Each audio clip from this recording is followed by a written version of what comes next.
نائیں اللہ وحدہ لا شریک کے لیے ہیں، جو تمام کائنات کا خالق اور مالک ہے، جس کے کرم کی نہ تو کوئی انتہا تھی، نہ ہے، نہ ہو سکتی ہے۔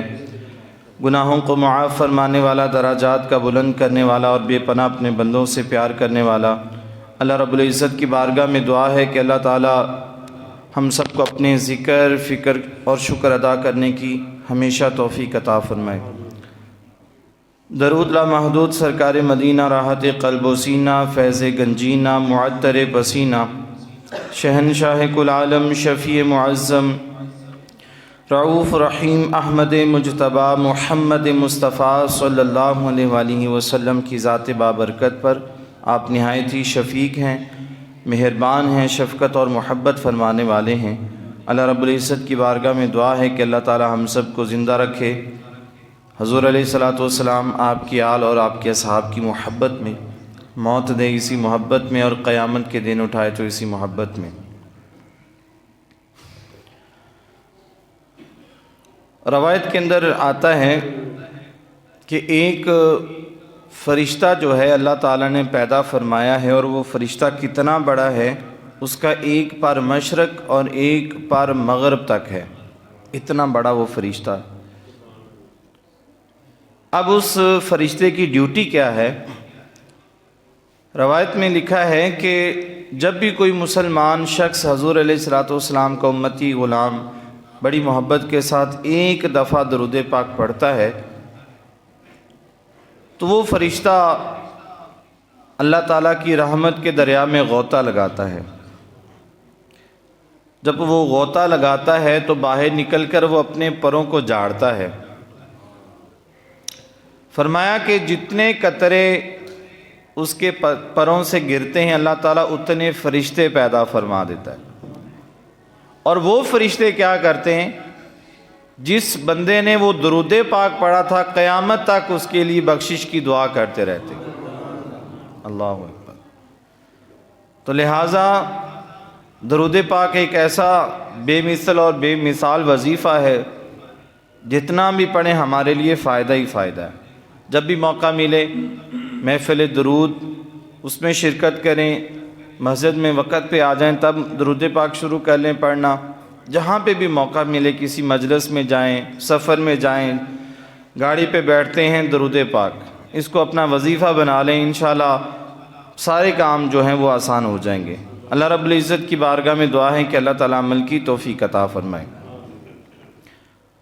سورہ آل عمران کے اندر پارہ نمبر 4 آیت نمبر 139 میں اللہ تعالیٰ ارشاد فرماتا ہے کہ بسم اللہ الرحمن الرحیم وَلَا تَهِنُوا وَلَا تَحْزَنُوا وَأَنْتُمُ الْأَعْلَوْنَ إِن كُنتُم مُؤْمِنِينَ صدق اللہ العظیم۔ اور تم ہمت نہ ہارو، اللہ فرماتا ہے تم ہمت نہ ہارو اور غم نہ کھاؤ، اگر تم ایمان والے ہو تو تم ہی غالب آ جاؤ گے۔ الحمدللہ عز و جل کے رحمتوں والا اور برکتوں والا یہ مہینہ ماہ مقدس ماہ رمضان اپنی سحری اور افطاری کی برکات لٹا رہا ہے۔ ماہ رمضان کے ہم روزے بھی رکھتے ہیں، تراویحیں پڑھتے ہیں، اس کی بھی برکتیں سمیٹ رہے ہیں۔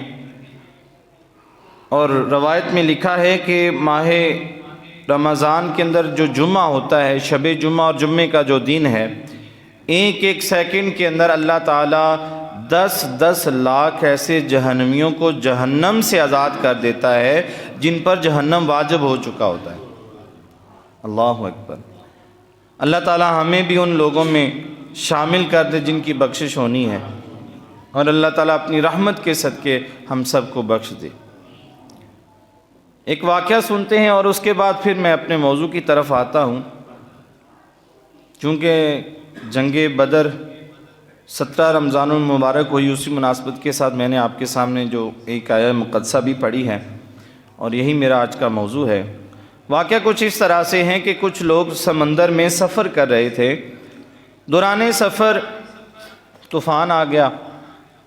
اب ان کا جو جہاز تھا وہ ہچکولے لینے لگا، ڈگمگانے لگا، لوگوں کی زبانوں پر کلمہ، درود پاک، توبہ اور استغفار اور دعائیں شروع ہو گئیں۔ لوگوں کو اب قریب یہ لگ رہا تھا کہ اب مر جائیں گے، کوئی امید کی کرن نظر نہیں آتی تھی، جیسا وہ خوفناک طوفان تھا، آندھی تھی، ان کو یہ لگا کہ اب بچنے کا کوئی پروگرام نہیں ہے، تو لہٰذا انہوں نے کلمہ پڑھا، دعائیں پڑھیں، اللہ سے معافیاں مانگنے لگے۔ ان میں سے ایک شخص نے دیکھا کہ اس کشتی کے اندر، اس جہاز کے اندر ایک کونے پہ ایک مجذوب بزرگ ہیں، وہ بڑے مزے کے ساتھ اپنی آنکھیں بند کر کے سو رہے ہیں، لوگوں میں افراتفری ہے، وہ آرام سے آنکھیں بند کے بیٹھے ہوئے ہیں۔ تو ایک شخص نے جب ان کی طرف توجہ کی تو وہ ان کے پاس گیا اور ان کا کندھا پکڑ کے ان کو ہلایا اور فرمایا، کہنے لگا وہ شخص کہ حضور آپ اتنے مزے سے سو رہے ہیں، آپ کی آنکھیں بند ہیں اور ہم اپنی موت کو یاد کر رہے ہیں۔ تو جیسے وہ اٹھے انہوں نے پڑھا بسم اللہ الذی لا یضر مع اسمہ شیء فی الارض ولا فی السماء وہو السمیع العلیم۔ بڑی یہ بابرکت دعا ہے، اس کا ترجمہ یہ ہے کہ اللہ پاک کے نام سے، جس کے نام کی برکت سے زمین و آسمان میں کوئی چیز نقصان نہیں پہنچا سکتی۔ انہوں نے ایک کاغذ کا رکا دیا اس شخص کو جس نے ان بزرگوں کو اٹھایا تھا، کہا کہ پریشان نہ ہوں، اور یہ کاغذ کا رکا جو ہے جہاز کی جو چھت ہے نا اس کے اوپر رکھا ہو، اللہ کرم کر دے گا۔ وہ شخص کہتا ہے کہ ان کے چہرے سے نورانیت نظر آتی تھی، میں نے وہ رکا لیا اور میں نے جلدی سے وہ جہاز کی چھت پہ رکھ دیا۔ کہتے ہیں کہ میری آنکھوں سے اللہ تعالیٰ نے وہ پردے ہٹا دیے، میں وہ چیزیں دیکھنے لگ گیا جو عام بندہ نہیں دیکھ سکتا۔ میں نے دیکھا کہ ہمارے اس جہاز کو کچھ بزرگ جو ہیں انہوں نے تھاما ہوا ہے اور پکڑ کر وہ خشکی کی طرف اس کو کھینچ رہے ہیں، حتیٰ کہ میں نے یہ منظر دیکھا اور دیکھتے ہی دیکھتے ہمارا جو جہاز تھا اس طوفان سے نکل کر خشکی پہ چلا گیا۔ اب وہ شخص جو تھا اس کے دل میں خیال آیا کہ اس کاغذ کے اندر دیکھوں تو صحیح کہ کیا ہے۔ تو اس نے وہ کاغذ پکڑا اور جب پکڑ کے اس میں سے دیکھا تو اس میں اصحاب بدر کے 14 نام لکھے ہوئے تھے۔ اللہ اکبر!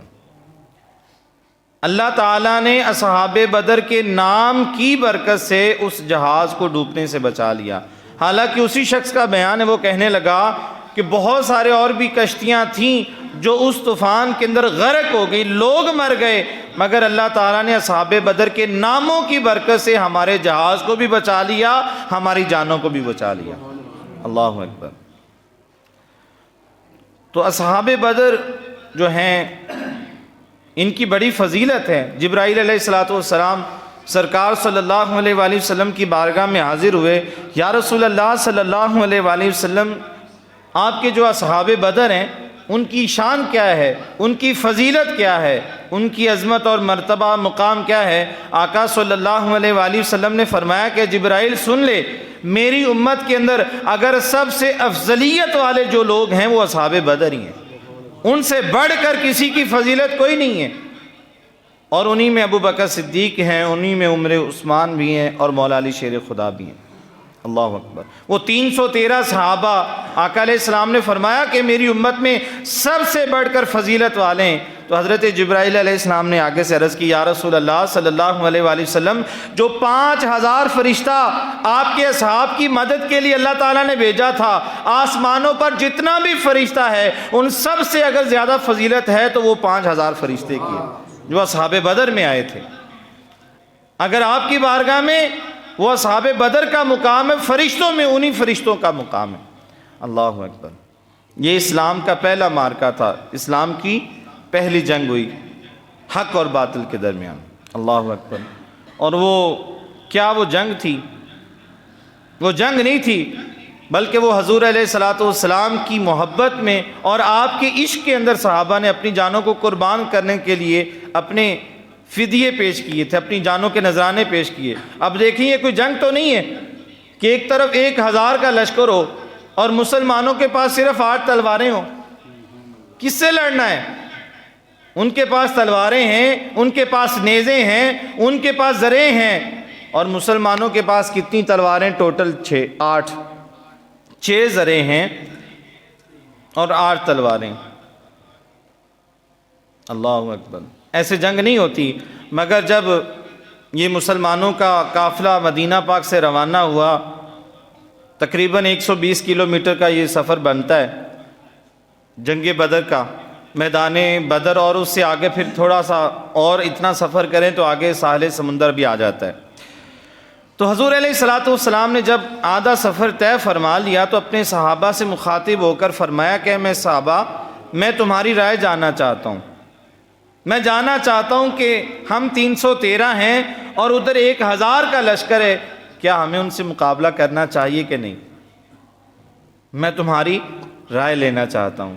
سیدنا ابو بکر صدیق، حضرت عمر بن خطاب اور دیگر جگہ صحابہ نے عرض کی، یا رسول اللہ صلی اللہ علیہ وآلہ وسلم مکہ چھوڑ کر آئیں، اپنی جائیدادیں چھوڑی، اپنا گھر بار چھوڑا ہے، اپنے رشتہ داروں کو چھوڑا ہے، اپنا علاقہ چھوڑ دیا، کس کے لیے چھوڑا؟ یا رسول اللہ آپ کے لیے تو چھوڑا ہے، اب یہ جان بھی آپ کی ہے، آپ کے ایک اشارے پر یہ جان بھی قربان ہو جائے گی۔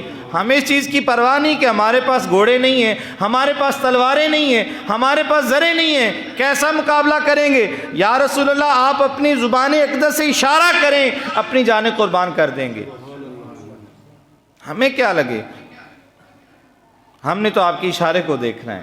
آقا صلی اللہ علیہ وآلہ وسلم خوش ہوئے یہ جواب دیکھ کے نا۔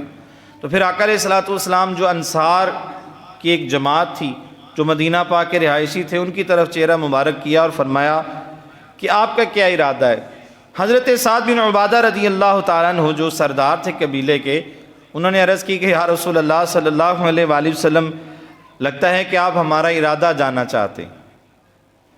یا رسول اللہ صلی اللہ علیہ وآلہ وسلم،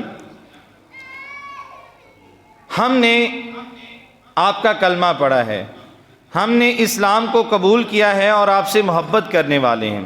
یا رسول اللہ صلی اللہ علیہ وآلہ وسلم، اگر آپ ہماری رائے جاننا چاہتے ہیں تو ہم یہ نہیں کہیں گے جس طرح موسیٰ علیہ السلام کی قوم نے، بنی اسرائیل نے کہا کہ موسیٰ علیہ السلام آپ لڑیں یا آپ کا رب لڑے، ہم تو یہاں پر بیٹھے ہوئے ہیں۔ یا رسول اللہ صلی اللہ علیہ وآلہ وسلم، ہم یہ نہیں کہیں گے، بلکہ ہم یہ کہیں گے کہ اللہ کے نبی صلی اللہ علیہ وآلہ وسلم، یہ تو میدان بدر ہے، یہ تو آپ میدان بدر کا ہمیں کہہ رہے ہیں، اگر آگے سمندر میں بھی آپ کہیں گے نا کہ ان کے اندر گھوڑے اتار دو تو ہم اپنے گھوڑے اتار دیں گے، اپنی جان کی پرواہ نہیں کریں گے، آپ کے ایک اشارے کی دیر ہے۔ یا رسول اللہ صلی اللہ علیہ وآلہ وسلم، آپ کے ایک اشارے سے ہر چیز قربان۔ اللہ اکبر۔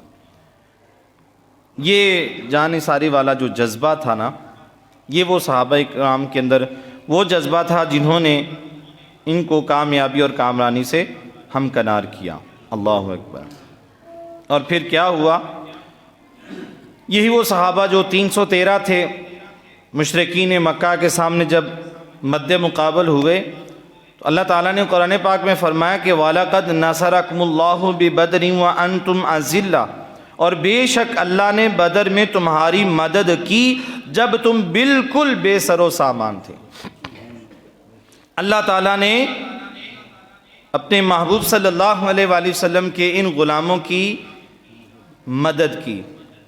اللہ تعالیٰ فرما رہا ہے کہ اللہ تعالیٰ نے مدد کی، حالانکہ فرشتے آئے تھے، ٹھیک ہے۔ وَلَقَدْ نَصَرَكُمُ اللَّهُ بِبَدْرٍ وَأَنْتُمْ أَذِلَّةٌ، اللہ فرماتا ہے کہ اللہ نے بدر میں تمہاری مدد کی، اللہ نے تمہاری بدر میں مدد کی۔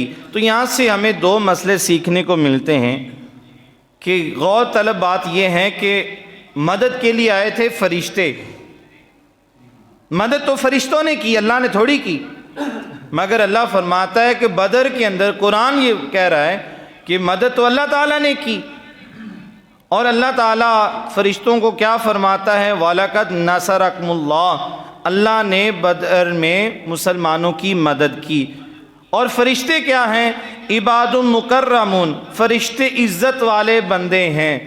اب مسئلہ ہمیں یہ سمجھ میں آتا ہے کہ جو فرشتے ہیں جن کو قرآن کہتا ہے کہ یہ عزت والے بندے ہیں، فرشتے ہیں، یہ اللہ تعالیٰ کے فرشتے ہیں، اللہ کے مقرب بندے ہیں، عزت والے بندے ہیں، تو اگر وہ کسی کی مدد کریں تو اللہ فرماتا ہے کہ وہ مدد فرشتوں کی نہیں ہے بلکہ وہ میں مدد کر رہا ہوں۔ تو اگر اولیاء اللہ جو اللہ کے دوست ہیں وہ کسی کی مدد کریں تو یہ اللہ کی مدد نہیں ہوگی۔ اگر کوئی اللہ کا ولی کسی کے لیے ہاتھ اٹھا دے تو پھر ہم یہ تھوڑی کہیں گے کہ یہ بندہ شرک کر رہا ہے، بلکہ یقیناً وہ مدد اللہ ہی کی ہے۔ اللہ تعالیٰ نے ذرائع بنا دیے ہیں، وسیلہ بنا دیا ہے۔ اگر آپ اللہ سے کوئی دعا کرتے ہیں تو یقیناً وہ کام جو ہے جو سر انجام دیے جاتے ہیں، اگر آپ کو شفا ملتی ہے، اگر اولاد صالحہ ملتی ہے، اگر رزق ملتا ہے تو اللہ تعالیٰ فرشتوں کی ڈیوٹیاں لگاتا ہے۔ مانگتے اللہ سے ہیں مگر دیتے فرشتے ہیں۔ معنی یہ ہوا کہ جو بھی معاملات ہوتے ہیں کرنے والی ذات اللہ تعالیٰ کی ہے، جو بھی ہوتا ہے وہ اللہ سے ہی ہوتا ہے۔ ہم یہ نہیں کہتے کہ اللہ سے علاوہ ہم کسی اور سے مانگتے ہیں، جو کرتا ہے وہ رب ہی کرتا ہے۔ فرشتہ کرے، وہ کوئی انسان کرے، وہ اللہ کا کوئی نیک بندہ کرے، وہ کوئی خاص و عام کرے، کوئی ڈاکٹر کسی کو دوائی دے، شفا ڈاکٹر نہیں دیتا۔ ہمارا نظریہ ہے شفا ملتی تو رب سے ملتی ہے۔ ہم غلط عقیدے والے نہیں ہیں، ہم کوئی مشرک نہیں ہیں، ہم شرک کرنے والے نہیں ہیں، اللہ کے ساتھ کسی کو شریک نہیں ٹھہراتے کہ اللہ تعالیٰ بھی دینے والا ہے اور فلاں بھی دینے والا ہے۔ ہمارا یہ نظریہ بالکل قطع نہیں ہے، بلکہ ہمارا نظریہ یہ دینے والی ذات صرف اللہ کی ہے، صرف اور صرف اللہ کی ہی ذات ہے جو سب کو عطا کرتی ہے۔ وہ شفا دیتی ہے، وہ عزت دیتی ہے، وہ روزی دیتی ہے، وہ رزق عطا کرتی ہے، وہ صحت اور تندرستی والی زندگی دیتی ہے، وہ ایمان کی دولت دیتی ہے، نیکی کی توفیق دیتی ہے، برائی سے بچنے کی طاقت دیتی ہے۔ وہ اللہ کی ذات ہے۔ یہ ہمارا عقیدہ اور نظریہ ہے۔ تو اللہ تعالیٰ نے فرمایا کہ میں نے مدد کی کن کی؟ میدان بدر میں حضور علیہ الصلوۃ والسلام کے اصحاب کی، حقیقت میں وہ فرشتے تھے اور ان کی تعداد کتنی تھی؟ 5000 فرشتہ تھا۔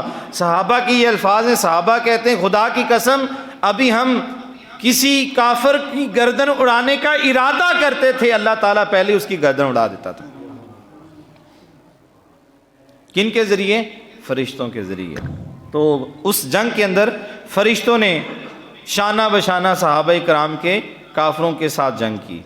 تو یہ بڑی خاص قسم کی جنگ تھی جن میں اللہ تعالیٰ نے مسلمانوں کو کامیابی اور کامرانی عطا فرمائی۔ اب دوسرا اس میں مسئلہ یہ ہمیں درپیش ہے کہ اس وقت مسلمانوں کی مدد فرشتوں کے ذریعے اللہ تعالیٰ نے کروائی، اب کیوں نہیں کرواتا؟ اتنی مہنگائی ہے، اتنی مشکل قسم کی حکومت ہم پر حکومت کر رہی ہے، ٹیکسز ہیں اور کوئی ملک کے اندر امن نہیں ہے، بد امنی ہے، چوریاں عام ہیں، ڈاکے عام ہیں، عزت جو ہے وہ پامال ہو جاتی ہے، کسی کی عزت محفوظ نہیں ہے، کسی کا مال محفوظ نہیں ہے۔ سوال یہ پیدا ہوتا ہے کہ اب اللہ تعالیٰ ہماری مدد کیوں نہیں کرتا؟ اللہ اکبر۔ تو اس کا بڑا سادہ سا جواب اللہ تعالیٰ نے قرآن پاک میں ہی ارشاد فرمایا کہ وَلَا تَهِنُوا وَلَا تَحْزَنُوا وَأَنْتُمُ الْأَعْلَوْنَ إِن كُنتُم مُؤْمِنِينَ۔ اللہ فرماتا ہے اور تم ہمت نہ ہارو، اللہ فرماتا ہے تم ہمت نہ ہارو اور غم نہ کھاؤ، اگر تم ایمان والے ہو تو تم ہی غالب آ جاؤ گے۔ اللہ اکبر۔ اس کا سادہ سا جواب یہ اللہ تعالیٰ نے ارشاد فرما دیا کہ آج بھی فرشتوں کی مدد آ سکتی ہے، مگر شرط یہ ہے کہ وہ صحابہ والا جذبہ بھی ہونا چاہیے۔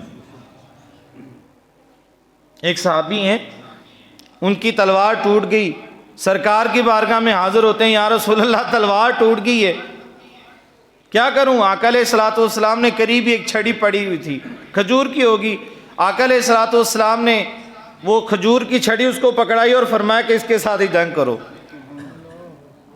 میں سمجھانے کے لیے یہ بات کر رہا ہوں کہ ہمارا ایمان اتنا کمزور ہے کہ ہم نے 50 دفعہ سوچنا تھا، پیر صاحب نے مجھے یہ لکڑی کی چھڑی دے دی اور کہتے ہیں کہ اس سے جنگ کرو، آگے سے تلوار کے ایک وار آنا ہے، اس کے 2 ٹکڑے ہو جانے ہیں، دوسرا وار میری گردن میں آنا ہے، تو میں نے تو نہیں لڑنا، یہ تو پیر صاحب مجھے مروانا چاہتے ہیں۔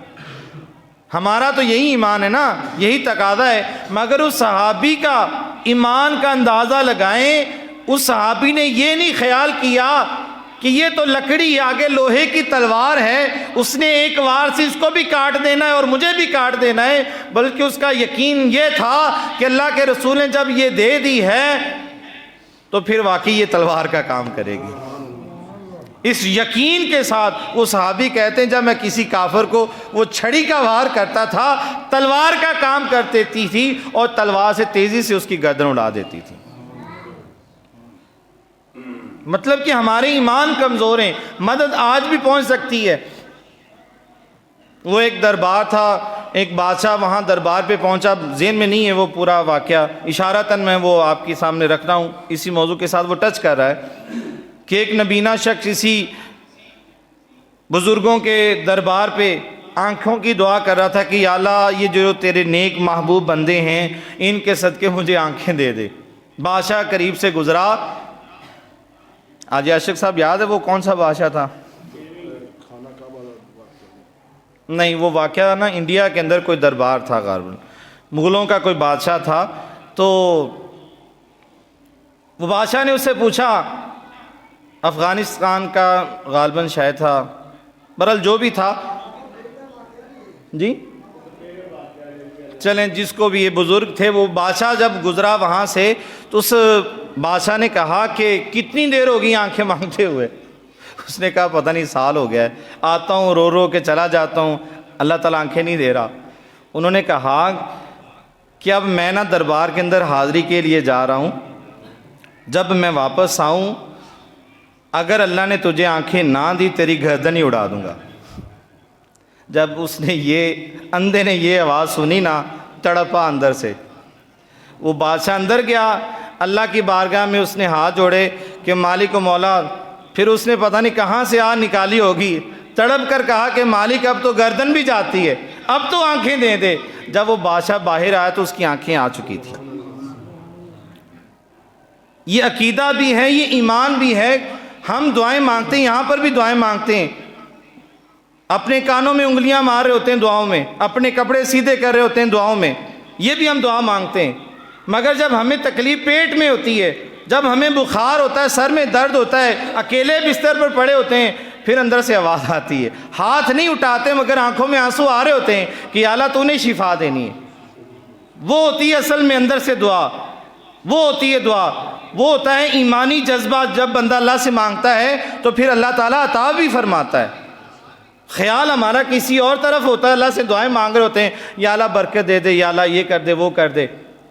ہمارا خیال کاروبار میں ہوتا ہے، مجھے پتہ ہے کہ میں نے یہاں سے باہر جانا ہے کہ تو جتی نہ چکی جائے، وہاں سے جاؤں گا باہر، میں نے بازار جانا ہے، افطاری کا سامان لے کے آنا ہے، یہ کرنا ہے وہ کرنا ہے، سارا دل و دماغ ہمارا ادھر ہوتا ہے، ہاتھ اٹھائیں اللہ کی بارگاہ میں۔ مطلب کہ پوری توجہ سے دعا نہیں مانگتے، مگر جو بندہ دل سے رب سے مانگتا ہے، اللہ تعالیٰ کی وہ ذات ہے جو دینے پہ قادر ہے، اور جو سائل اس کے دربار میں آتا ہے اللہ اس کو خالی نہیں لٹاتا۔ دوسری بات یہ ہے، اگر وہ آپ کے حق میں بہتر ہے تو اللہ عطا فرمائے گا، اگر کوئی اور چیز بہتر ہے تو اللہ تعالیٰ اس سے بہتر آپ کو وہ عطا فرمائے گا۔ جو آپ مانگ رہے ہیں وہ نہیں دے گا، کیونکہ وہ آپ کے حق میں بہتر نہیں ہے۔ عین ممکن ہے کہ آپ دولت مانگیں، آپ کہیں کہ یا اللہ مجھے گاڑی دے، بڑا سا محل دے ایک مجھے بھی، میں بھی چودھری صاحب بن جاؤں۔ عین ممکن ہے کہ آپ کے پاس پیسے آ جائیں، جو 5 وقت کی نماز پڑھتے ہیں وہ بھی نہ پڑھیں، شراب پینا شروع کرتے ہیں، جوا کھیلنا شروع کرتے ہیں، زنا کرنا شروع کرتے ہیں، وہ پیسہ آ جاتا ہے، بندہ غلط کاموں میں لگ جاتا ہے۔ جب اللہ نے آپ کو اسی حال میں رکھا تو شکر ادا کریں کہ مالک جس حال میں بھی تو نے رکھا تیرا شکر ہے، نماز پڑھنے کی توفیق تو دے رہا ہے نا، تراویحاں پڑھتا ہوں، روزہ رکھا ہوا ہے،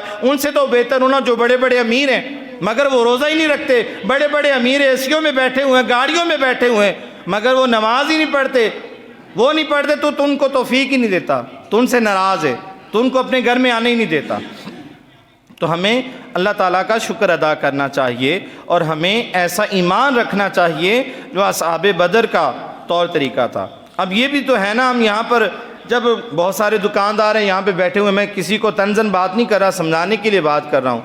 کسی دکاندار کا جب اذان ہو جاتی ہے، 2-4 گاہک آ گئے، اب وہ پریشان بھی ہو سکتا ہے کہ اگر میں نے یہ گاہک چھوڑ دیے یہ آگے والی دکان پہ چلے جائیں گے، نماز تو میں پکڑ لوں گا، تکبیر اولیٰ تو پکڑ لوں گا، مگر جماعت چلی جائے گی، یا مہمان چلے جائیں گے، یہ گاہک چلے جائیں گے، اس سے میں غریب ہو جاؤں گا، میں نے کمیٹی بھی دینی ہے، فلاں کے پیسے بھی دینے، فیسیں بھی دینی ہیں، یہ کمزور ایمان، میرا کیا بنے گا؟ لہٰذا وہ نماز چھوڑ دیتا ہے، دکانداری کرتا رہتا ہے، خواہ اس کا سودا بکے یا نہ بکے، وہ مسجد میں نہیں آتا، یا وہ آتا ہے تو وہ لیٹ آتا ہے۔ کیوں آتا ہے؟ کہ اگر میں نے کاروبار نہ کیا تو غریب ہو جاؤں گا، میرے معاملات کیسے چلیں گے؟ جب بندہ مر جاتا ہے، 5 بچے بھی آپ نے دیکھیں، اللہ تعالیٰ ان کو بھی جوان کرتا ہے، اللہ تعالیٰ ان کے کاروبار بھی چلاتا ہے، پتہ نہیں ان کو بہاریں بھی لگتی ہیں۔ جب باپ فوت ہو جاتا ہے وہ بھی تو یتیم بچے پلتے ہیں نا، آپ نے دیکھیں، تو پھر یہ کیسے گمان کرتے ہیں کہ آپ کے بچوں کے واحد آپ ہی کفیل ہیں کہ آپ کے بغیر آپ کے بچے پال ہی نہیں سکتے؟ اللہ کی ذات پالنے والی ہے، آپ کے اندر اتنی اوقات نہیں ہے کہ آپ اپنے بچوں کو پالیں، یہ رب کی ذات ہے کہ جو آپ کو دے رہی، ان بچوں کا صدقہ دے رہی۔ تو ہمیں عقیدہ مضبوط رکھنا چاہیے۔ اب کوئی سود کا کاروبار اس لیے نہیں چھوڑتا کہ اگر میں سود کا لین دین چھوڑ دوں گا میں غریب ہو جاؤں گا۔ روزہ اس لیے نہیں کچھ لوگ رکھتے کہ اگر میں روزہ رکھوں گا تو میرے سے کام نہیں ہوگا، کام نہیں کروں گا تو پیسے کہاں سے آئیں گے، اور پیسے نہیں آئیں گے تو اپنے بچوں کا پیٹ کیسے پالوں گا، لہذا میں روزہ ہی نہیں رکھتا، کیونکہ میرا تو کام ہی بڑا سخت ہے، لہذا مجھے روزہ مشکل ہے، میں روزہ نہیں رکھتا۔ روزہ چھوڑ دیا، ٹھیک ہے، نماز چھوڑ دی، اور بہت سارے معاملات چھوڑ دیے اپنی مرضی کے لیے، مگر ہوتا وہی ہے جو اللہ کو منظور ہوتا ہے۔ تو یہاں پہ میں یہی کہوں گا کہ ہمارے ایمان کمزور ہو چکے ہیں۔ جب ہم اللہ تعالیٰ کی مانیں گے اللہ بھی ہماری مانے گا، جب ہم نے اللہ کی نہیں ماننی تو پھر ہم یہ کیسے یقین رکھ سکتے ہیں کہ اللہ بھی ہماری مانے گا؟ اللہ ان کی مانگتا ہے جو اللہ کے محبوب ہو جاتے ہیں، اور اللہ کے محبوب کون لوگ ہوتے ہیں؟ جو اللہ کی مانتے ہیں۔ اللہ کے جو ولی ہیں وہ 5 وقت کی نماز پڑھتے ہیں، گناہوں سے اپنے آپ کو بچا لیتے ہیں، اپنی آنکھوں میں حیا رکھتے ہیں، روزہ رکھتے ہیں، تراویح پڑھتے ہیں، درود پاک پڑھتے ہیں، توبہ استغفار کرتے ہیں، رو رو کے اللہ سے معافیاں مانگتے ہیں۔ جب بندہ ایسے عمل کرتا ہے، کسی کا دل نہیں دکھاتا، کسی کا حق نہیں مارتا، ہمسایوں کو تکلیف نہیں دیتا، ماں باپ سے دعائیں لیتا ہے، تو ایسے بندے اللہ کے محبوب بن جاتے ہیں۔ پھر جب وہ اللہ کی بارگاہ میں ہاتھ اٹھاتے ہیں، اللہ تعالیٰ ان کی خاطر ان کی دعاؤں کو قبول کرتا ہے، کیونکہ انہوں نے اللہ کی مانی، پھر اللہ ان کی مانتا ہے۔ تو ہم یہ کہتے ہیں کہ ہم اللہ کی نہ مانیں مگر اللہ ہماری مانے، تو یہ تو بے وقوفی ہے نا۔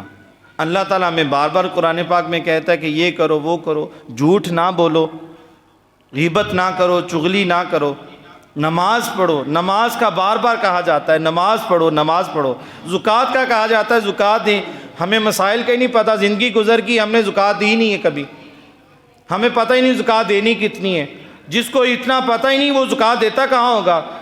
جس کو پورے شرعی مسائل کا پتہ ہے وہی بندہ زکوٰۃ دے سکتا ہے، عام بندہ تو زکوٰۃ ہی نہیں دے سکتا۔ نہ ہی ہم نے کبھی اپنے مال کا حساب کیا ہے کہ ہم پر زکوٰۃ بنتی بھی ہے کہ نہیں بنتی۔ اپنے دل کے اندر ہی ہم ڈرے ہوتے ہیں کہ اگر میں نے کسی مولانا صاحب سے مسئلہ پوچھ لیا، انہوں نے کاٹ دینی زکوٰۃ، انہوں نے کہنا تینوں پہندی ہے، تو مجھے اتنے لاکھوں میں سے اتنے ہزار تو دینے پڑیں گے اللہ کی راہ میں، اگر میں نے دے دیے تو وہ مال میرا تھوڑا ہو جائے گا۔ تو لہٰذا کسی ایکسیڈنٹ میں ادھر لگا لیتے ہیں، ہاسپٹل میں دے آتے ہیں، ڈاکٹروں کی فیسیں دے آتے ہیں، چوری ہو جائے، بائک چوری ہو جائے، جیب کٹ جائے، صبر ہو جاتا ہے، اللہ کی راہ میں نہیں دینا، اس سے مال کم ہوتا ہے، خاموش ہو جاتے ہیں، صبر کر جاتے ہیں، نقصان ہو جائے۔ اللہ کے بندے جب آپ اپنے مال سے زکوٰۃ نکالتے ہیں، اللہ تعالیٰ فرشتے مقرر کر دیتا ہے، کوئی چور چوری نہیں کر سکتا، آپ کا وہ مال جلایا نہیں جا سکتا، کوئی اٹھا کے نہیں لے جا سکتا، کیونکہ اللہ تعالیٰ کی ذمہ داری ہو جاتی ہے۔ اللہ تعالیٰ فرشتوں کی ڈیوٹیاں لگا دیتا ہے، مگر ایمان کمزور، ڈرتے ہیں مال کم ہو جائے گا، اسی وجہ سے ہم زکوٰۃ نہیں دیتے۔ بہت سارے میں نے یہ مسجد میں گرائی ہوتی جمعرات کی، ایسے سے گندے نوٹ آتے ہیں 10 روپے والے، جنہوں نے پھینکنے تھے وہ مسجد میں دے دیتے ہیں۔ اللہ تعالیٰ کو نہیں نظر آ رہا، اللہ تعالیٰ سارا کچھ دیکھتا ہے۔ آپ کس یقین کے ساتھ وہ 10 روپے مسجد میں دے رہے ہیں؟ آپ کی جیب میں 1000 ہیں، 10,000 ہیں، 20,000 ہیں، مگر اس میں سے وہ گندا سا نوٹ جو آپ نے پھینکنا تھا وہ مسجد میں دے رہے ہیں۔ پھر آپ کہتے ہیں کہ اللہ تعالیٰ دیتا نہیں، اللہ تعالیٰ کاروبار میں برکت نہیں ڈالتا۔ یہاں پہ بھی درد ہے، یہاں پہ بھی درد ہے، جسم میں ٹینشن بڑی ہے، بی پی وہ کبھی شوٹ کر جاتا ہے، کبھی لو ہو جاتا ہے، شوگر وہ جان ہی نہیں چھوڑتی، ایک مہینے میں 5-10 ہزار کی میں دوائی کھا جاتا ہوں۔ جب اللہ کی راہ میں نہیں دیں گے تو یہی ہوگا۔ صحابہ کرام کے دور میں یہ ہوتا تھا، اللہ سے دعا بھی، اللہ کی بارگاہ میں دعا بھی کی جاتی تھی، اللہ کی راہ میں صدقہ بھی دیا جاتا تھا، کیونکہ صحابہ کا یہ نظریہ تھا صدقہ دینے سے بیماریاں دور ہوتی ہیں، آفات و بلیات جو ہے وہ ٹل جاتی ہیں صدقہ دینے سے، اور پھر وہ علاج بھی کرواتے تھے۔ یہی وجہ تھی کہ اللہ تعالیٰ ان کو شفا دے دیتا تھا۔ اب ہم پتہ نہیں کتنے ڈاکٹروں کے پاس جاتے ہیں، آرام آتا ہی نہیں ہے، مگر اللہ کی راہ میں پیسے نہیں دینے، کسی غریب کی مدد نہیں کرنی، دیے جانے اتنے کا 3,000 کا ٹیسٹ ہے، 5,000 کا ٹیسٹ ہے، ادھر سے بھی ٹیسٹ کروائے، ادھر سے بھی ٹیسٹ کروائے، اتنی پڑیاں دوائیوں کی کھالی، رام نہیں آ رہا۔ کیوں نہیں آ رہا؟ آپ دیکھیں نا کہ کوئی مسئلہ اور ہے، پھر اگر آرام نہیں آ رہا پھر اپنے اوپر غور کریں کہ میں پیسے کیسے کما رہا ہوں اور اللہ کی راہ میں کتنا خرچ کر رہا ہوں اور کتنا مجھے کرنا چاہیے۔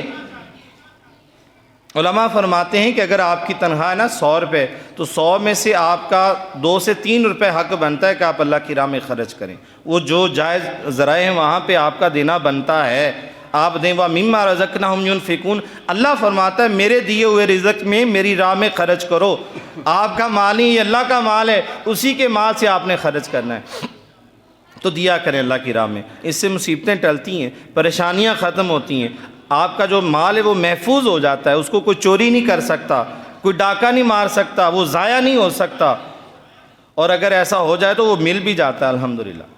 پھر آپ کہنے ہیں کہ یہ حلال دی کمائی سی تا نہیں چوری ہویا۔ تو اللہ تعالیٰ سے دعا کرتے ہیں کہ اللہ تعالیٰ عمل کی توفیق دے۔ مسئلہ یہ ہے کہ فطرانہ کتنا ہے، اور فطرانہ نکال دیں، اب 15 روزے ہونے والے ہیں، جن کے اوپر فطرانہ بنتا ہے وہ نکال دیں۔ فطرانہ کم سے کم 250 روپے ہیں، 250 روپے یہ کم سے کم ہے، زیادہ سے زیادہ جتنا مرضی دے لیں آپ۔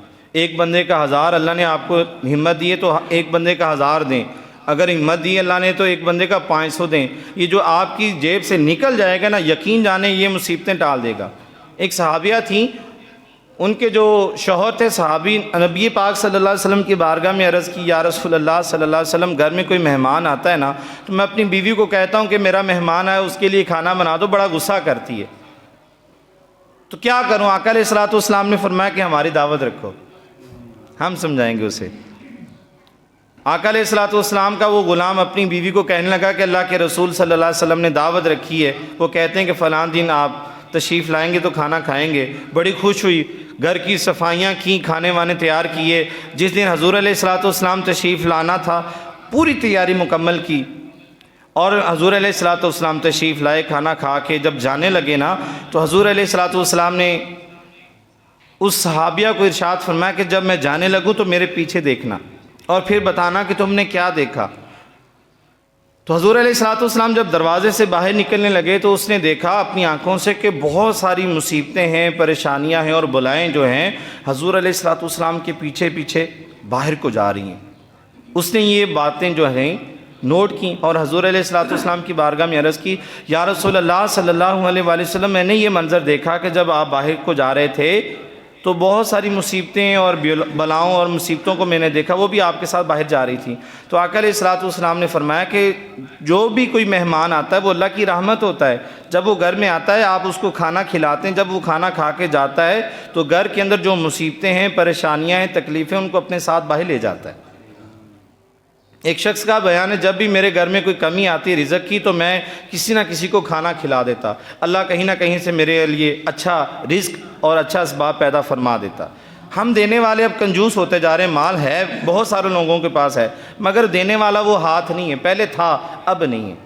مسجد کی خدمت کیا کریں، دل کھول کے کیا کریں، غریبوں کی مدد کیا کریں، پڑوسیوں کا خیال رکھیں، اپنے ماں باپ، بوڑھے ماں باپ کا خیال رکھیں، ان کی خدمت کریں، عید پہ کپڑے لے کے دیں، جوتے لے کے دیں، ان کی ادویات جو ہیں ان کا خیال رکھیں، کھانے پینے کی چیزیں۔ اگر آپ کو چسکے کرنے کا شوق ہے تو وہ بوڑھے ہیں، ان کے پاس پیسے نہیں، ان کا بھی تو دل کرتا ہے، آپ ان کو لاکھ پوچھیں کہ کچھ آنا جے، وہ کہہ دیں گے پتر نہیں میرا دل نہیں کرتا، مگر آپ کا بھی تو حق بنتا ہے نا، کوئی اچھا سا پھل ہی ان کے لیے لے آئیں، ابو جی میں آپ کے لیے لے کے آؤں، یہ میرا دل کر رہا تھا کہ آپ کھائیں۔ اس طرح بھی محبت ہونی چاہیے۔ کرتے ہیں، بہت سارے لوگ کرتے ہیں مگر ہر خاص و عام نہیں کرتا، کرنا چاہیے۔ اللہ رب العزت کی بارگاہ میں دعا ہے اللہ تعالیٰ عمل کی توفیق عطا